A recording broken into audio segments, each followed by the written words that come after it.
Wow, soal kayak gini katanya sering banget keluar di tes SKD CPNS tahun-tahun sebelumnya. Nah, soal kayak gini juga sering banget loh ngejebak kamu buat ngejawab soal yang bener. Yuk kita bahas langsung aja soalnya.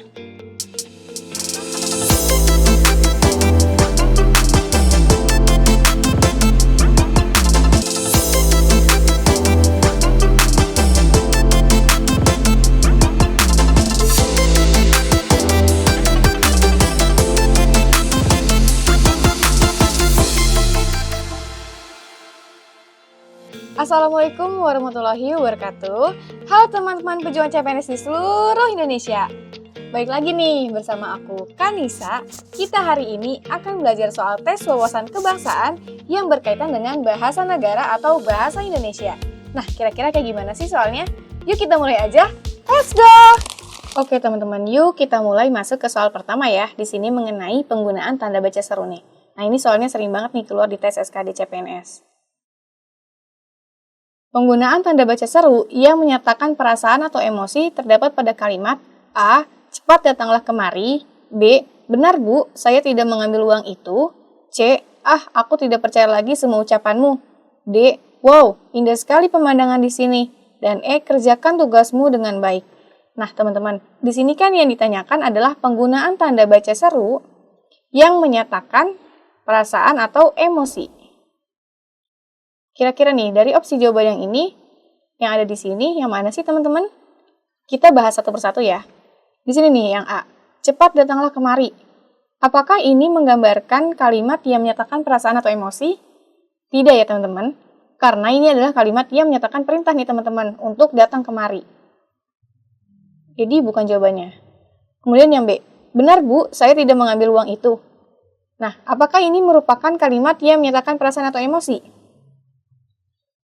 Bukan ya teman-teman, sekali lagi ini bukan kalimat yang menyatakan perasaan atau emosi, karena di sini adalah kalimat yang menyatakan kesungguhan. Kesungguhan bahwa dia tidak mengambil uang tersebut. Kemudian yang C, aku tidak percaya lagi semua ucapanmu. Nah, kira-kira ini termasuk ke teman-teman? Nah, ini juga tidak termasuk, karena ini memperlihatkan bentuk ketidakpercayaan terhadap semua ucapannya nih, sini.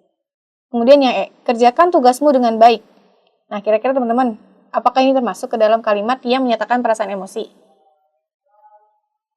Tidak juga ya teman-teman, karena ini juga termasuk ke dalam kalimat perintah seperti di opsi yang A. Jadi jawaban yang tepat yang mana sih teman-teman? Yang D. Wow, indah sekali pemandangan di sini. Nah, di sini memperlihatkan kalimat yang menyatakan perasaan atau emosi. Perasaan itu adalah perasaan atas kekaguman terhadap pemandangan. Sini ada bacaan indah sekali pemandangan di sini. Jadi jawaban yang tepat adalah yang D. Oke teman-teman, yuk kita lanjutin ke soal nomor 2. Nah di sini mengenai kesimpulan nih, kesimpulan dari sebuah teks. Nah ini juga sering keluar nih teman-teman di tes SKD CPNS, jadi teman-teman perhatikan ya. Nah di sini ada bacaan, boleh teman-teman skip dulu nih untuk dibaca teksnya. Oke, kita lanjut ya ke soalnya. Dari bacaan di atas dapat disimpulkan bahwa seorang guru dapat memberikan les tambahan asalkan A. Mendapatkan uang tambahan yang banyak, B. Tidak mengajar di sekolah, C. Memberi tambahan ilmu terhadap siswanya yang kurang, D. Meningkatkan popularitas, dan E. Meningkatkan kemampuan siswa terbaik di sekolah. Nah, untuk mengerjakan soal ini, teman-teman harus nih baca teksnya dulu, kemudian kita lihat di opsi jawabannya aja ya. Di sini A. Mendapatkan uang tambahan yang banyak. Nah, kira-kira di sini ada nggak sih teman-teman di dalam teksnya yang menjelaskan bahwa guru itu dapat memberikan les tambahan itu asalkan mendapatkan uang tambahan yang banyak? Tidak ada kan ya teman-teman yang menyatakan bahwa guru memberikan les tambahan asalkan mendapatkan uang tambahan yang banyak. Jadi ini bukan jawabannya teman-teman. Kemudian yang B. Asalkan tidak mengajar di sekolah. Nah, ini juga tidak termasuk nih, tidak ada di dalam teksnya nih. Jadi bukan kesimpulan dari teks yang ada. Kemudian yang C, memberi tambahan ilmu terhadap siswanya yang kurang. Nah teman-teman, di sini nih kesimpulan dari seorang guru dapat memberikan les tambahan asalkan ini, yang C nih teman-teman. Asalkan memberikan tambahan ilmu terhadap siswanya yang kurang. Di sini kita bisa lihat nih di teksnya. di kalimat yang terakhir nih. Pemberian les tambahan sebaiknya dilakukan hanya untuk meningkatkan kualitas siswa yang kurang. Nah, jadi di sini guru itu dapat memberikan les tambahan kalau dia itu untuk meningkatkan kualitas siswa yang kurang, bukan sarana untuk menambah penghasilan.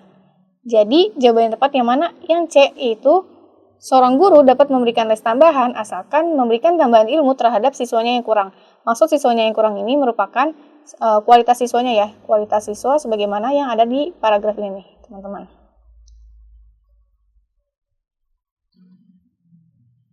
Oke, yuk kita lanjut ke soal nomor 3 mengenai makna denotasi dari sebuah kalimat. Kalimat di bawah ini yang memiliki makna denotasi kecuali A. Kiper itu berhasil menangkap bola yang datang sangat kencang dengan sempurna. B. Tanpa sebab jelas, tiba-tiba Budi melempar buku ke arah belakang. C. Ucapan tetangga tersebut telah merobek hati Pak Joko. D. Pak Amir memburu sapinya yang lepas dari kandang. Dan E. Ia sedang mengerjakan PR saat ibunya pulang. Nah, teman-teman, di sini yang ditanyakan adalah kalimat yang memiliki makna denotasi.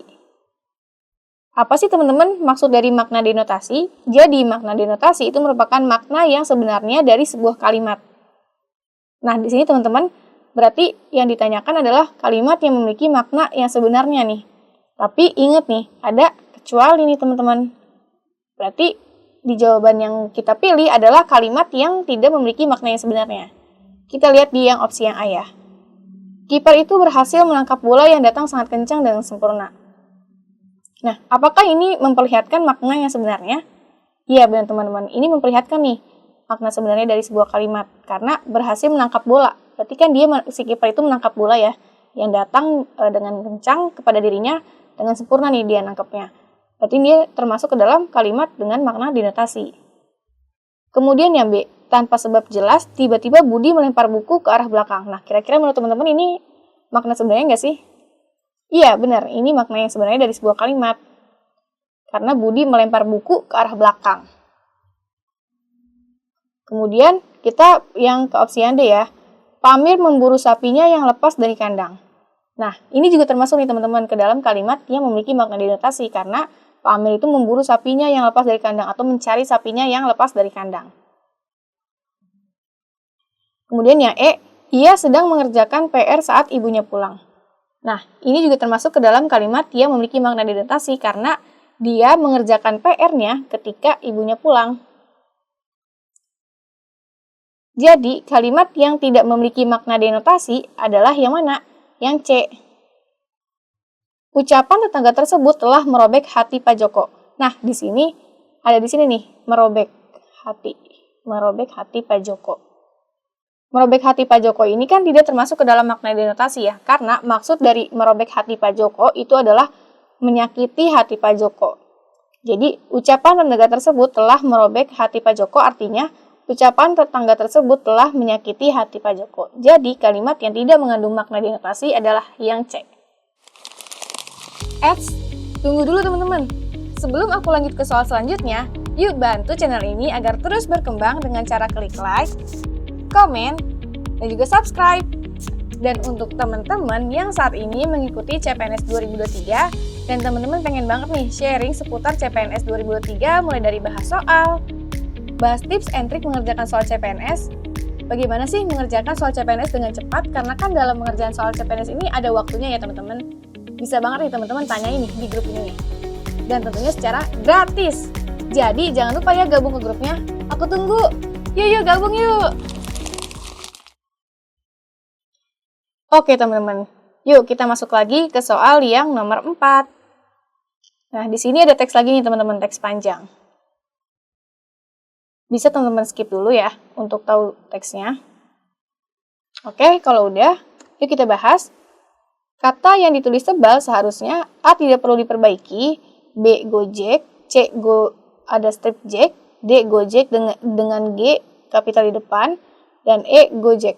Ini huruf kecil semua. Nah, kira-kira teman-teman yang mana sih yang harus diperbaiki? Nah, di sini kan kata yang ditulis tebal ya. Kata yang ditulis tebal ini kan ini Gojek nih di sini teman-teman. Nah, oh iya teman-teman, untuk mengerjakan soal ini sebenarnya tidak perlu membahas Sebenarnya tidak perlu membaca secara keseluruhan ya teksnya. Kita bisa langsung banget dibaca ke perintah soalnya. Jadi bisa menghemat waktu teman-teman untuk mengerjakan soal seperti ini. Nah, di sini kita langsung cari aja nih. Kata yang ditulis tebal. Berarti kan di sini ada Gojek ya. Nah, di sini kan kata Gojeknya ini masih salah ya teman-teman, karena dia di bold atau ditebalkan dan juga dimiringkan. Nah, kira-kira yang benar tuh yang mana sih teman-teman? Nah, jadi kata Gojek ini sebenarnya itu yang benar itu adalah yang ini nih teman-teman, ini, yang Gojek. Kenapa sih harus yang Gojek dengan kapital di depan dan juga tidak dimiringkan? Karena nih, di sini adalah penggunaan huruf kapital ya teman-teman. Di mana huruf kapital ini dipakai sebagai huruf pertama semua kata nih, termasuk semua unsur bentuk ulang yang sempurna dalam nama negara. Nah, di sini kan penggunaan huruf kapitalnya teman-teman, di mana huruf kapital itu dipakai sebagai huruf pertama semua kata, termasuk semua unsur bentuk ulang sempurna dalam nama negara, lembaga, badan, organisasi, atau dokumen. Nah, Gojek ini Gojek teman-teman, ini adalah nama perusahaan kan ya. Jadi penulisannya itu tidak perlu dimiringkan teman-teman, karena dimiringkan itu adalah untuk istilah asing ya. Jadi tidak perlu dimiringkan dan hanya perlu dituliskan atau diawali dengan huruf kapital. Jadi jawabannya yang D. Oke teman-teman, kita masuk ke soal yang terakhir ya, mengenai kalimat yang tidak baku nih. Di sini ada teks teman-teman nih. Boleh teman-teman pause dulu videonya. Kalau udah, kita lanjut ya. Kalimat tidak baku pada teks ditemukan pada kalimat nomor A11, B5, C3, D4, dan E9. Nah, teman-teman, tipsnya nih, untuk mengerjakan soal yang panjang gini, yang teks panjang gini, teman-teman juga bisa banget gak perlu baca ke seluruh paragrafnya. Tapi teman-teman bisa banget nih, baca pertama kali opsi jawabannya nih. Ada kalimat 11, 5, 3, 4, dan 9. Nah, teman-teman bisa banget mendahulukan baca kalimat-kalimat yang ada di opsi soalnya nih, teman-teman. Kita langsung ke kalimat yang pertama ya, kalimat yang di opsi pertama itu kalimat nomor 11. Di sini, pada kasus tertentu, tantrum pada anak mungkin bisa disebabkan oleh gangguan perilaku atau masalah psikologis seperti autisme. Kemudian kalimat nomor 5, tantrum biasanya dialami oleh anak yang berusia 1-4 tahun. Kemudian nih, yang C, kalimat nomor 3. Tenang ya bun. Kemudian yang D, kalimat nomor 4. Kondisi ini normal dan merupakan bagian dari proses perkembangan anak kok. Dan yang E itu ada kalimat nomor 9. Tantrum umumnya disebabkan karena terbatasnya kemampuan bahasa anak untuk mengekspresikan perasaannya. Nah, teman-teman di sini kan ditanyakan adalah kalimat tidak baku, berarti kalimat yang ada kalimat dengan kata yang tidak sesuai dengan kaidah. Kira-kira yang mana sih teman-teman? Itu yang A nih teman-teman. Di kalimat 11. Nah, di kalimat 11 ini nih, kita bisa temuin satu kata yang tidak baku nih teman-teman, itu perilaku. Karena semestinya perilaku itu pakai ini teman-teman, kata bakunya.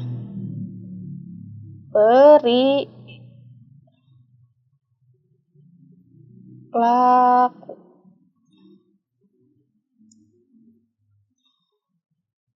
Nah, kata yang bakunya itu adalah perilaku, pakai E.